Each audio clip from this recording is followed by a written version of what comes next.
नहमदुहु व नसल्ली अला रसूलिहिल करीम, अम्मा बाद। मेरे भाइयों बहनों, आज मैं आपको एक वाक़या सुनाता हूँ। उम्मीद है आपका ईमान इससे ताज़ा हो जाएगा कि और अल्लाह का शुक्र करना चाहिए कि अल्लाह ताला ने हमें इस्लाम जैसी नेमत अता फरमाई है जो किसी के पास नहीं है। और इतने इतने ज़बरदस्त असूल हैं जिनको हम मामूली समझते हैं, लेकिन उनसे पूछें जिनके पास ये असूल नहीं है और ना उन पर अमल पैरा है। वाक़या कुछ इस तरह से है कि पाकिस्तान का एक तालिब इल्म जिसको अल्लाह ने समझ दी, फ़हम दिया, तो वो पढ़ने के लिए लंदन गया। वहाँ पर जाकर वहाँ वो एक हॉस्टल में रहने लगा, अपने यूनिवर्सिटी जाता पढ़ता। उस हॉस्टल और बिल्डिंग की जो मालका थी ना, वो एक अंग्रेज़ औरत थी। और वो अंग्रेज़ औरत, उसका ये उसूल था कि वहाँ पर जितने भी तालिब इल्म पढ़ते उनके कपड़े वो धो के देती थी। तो इस तरह से उसके बच्चे वहाँ हॉस्टल में रहते और वो उनकी खिदमत करती।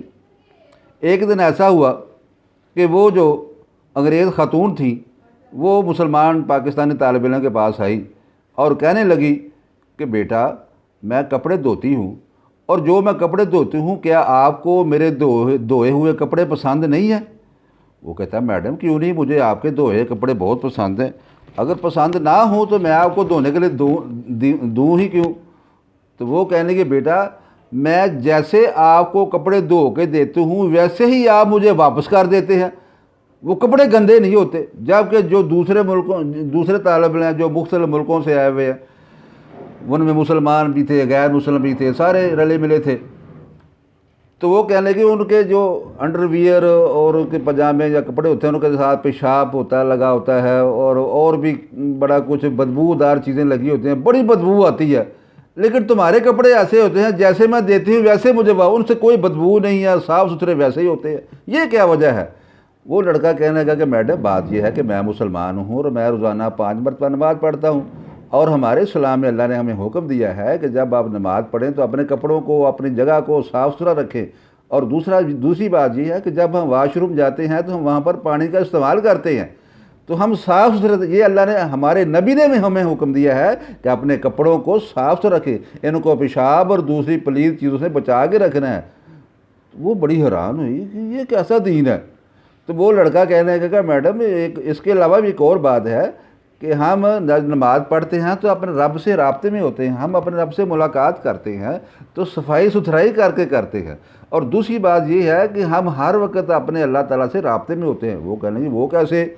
वो कहता है कि जब हम घर में दाखिल होते हैं तो हम दुआ पढ़ते हैं, अल्लाह से राब्ते में होते हैं, और जब हम अपने घर से निकलते हैं हम दुआ पढ़ते हैं तो हम अल्लाह से राब्ते में होते हैं। वो बड़ी हैरान हुई। फिर वो कहने लगा, जब हम वाशरूम में जाते हैं हम दुआ पढ़ते हैं, अल्लाह से राब्ते में होते हैं, जब वाशरूम से निकलते हैं हम अल्लाह से दुआ करते हैं, अल्लाह से राब्ते में होते हैं। और इसी तरह जब हम खाना खाते हैं, खाने से पहले बिस्मिल्लाह पढ़ते हैं, हम अल्लाह से राब्ते में होते हैं, और जब खाना खाते हैं फिर दुआ पढ़ते हैं, हम अल्लाह से राब्ते में होते हैं। वो खतून बहुत हैरान हुई। वो कहता है हम सुबह के वक्त भी हम अल्लाह से दुआएं पढ़ते हैं, तलावत करते हैं, शाम को भी, रात को सोते वक्त भी, गोया कि हम 24 घंटे किसी न किसी तरीके से अब रब को याद करते हैं, अब रब के साथ राब्ते में होते हैं। तो वो औरत उस लड़के के इन अल्फाज से, उसके तर्ज अमल से इतना मुतासर हुई कि वह मुसलमान हो गई। ये है इस्लाम की वो हकानियत। तो मेरे भाइयों, जो रब को इतना याद करता है तो अल्लाह ताला ने भी कुरान मजीद में फरमाया कि फ़ज़्कुरूनी अज़्कुरुकुम वश्कुरूली वला तकफ़ुरून। ओ मेरे बंदो, ओ तुम मुझे याद करो, मैं तुम्हें याद करूँगा। और कितना खुश नसीब वो इंसान है जो अल्लाह को दुनिया में याद करता है और आसमानों पर उस बंदे को अल्लाह याद करता है। नबी सल्लल्लाहु अलैहि वसल्लम फरमाया कि अल्लाह फरमाते हैं कि जब बंदा मुझे याद करता है ना अकेला, तो मैं भी अपने बंदे को अकेला याद करता हूँ। और जब बंदा मुझे किसी महफ़िल में याद करता है ना, तो फिर मैं भी उस बंदे से बेहतर महफ़िल में जा करता हूँ, यानी फ़रिश्तों की महफ़िल में। तो कितना ज़बरदस्त असूल है कि दुनिया के अंदर ज़रूरतें हम अपनी पूरी करते हैं, खाना हम अपनी ज़रूरत के लिए खाते हैं, लेकिन सुन्नत के मुताबिक खाते हैं तो वो खाना ना सिर्फ हमारे रब की याद बन जाता है, बल्कि वो खाना भी सवाब है। घर से निकलते वक्त दुआ पढ़ें, घर से निकलते वक्त दुआ, घर से निकलना भी सवाब। वाशरूम में जाएं, ज़रूरत अपनी पूरी की تو دعا پڑھیں گے تو آپ کا واش روم کرنا بھی ثواب، پانی بسم اللہ کہہ کے پئیں گے، سنت مطابق پئیں گے، گویا کہ آپ نے اپنی ضرورت پوری کی، لیکن آپ کو پانی پینے کا ثواب ملے گا۔ دنیا کے اندر جتنی بھی آپ کی ضرورتیں وہ اپنی ذاتی پوری کریں گے، لیکن اجر اللہ آپ کو عطا فرمائے گا۔ اور یہ ہے سب سے بہترین اسلام کی زندگی کہ جس میں اللہ بھی راضی، اللہ کا بھی ذکر، اور پھر ثواب کا ثواب۔ اللہ ہمیں سمجھنے اور عمل کی توفیق عطا فرمائے۔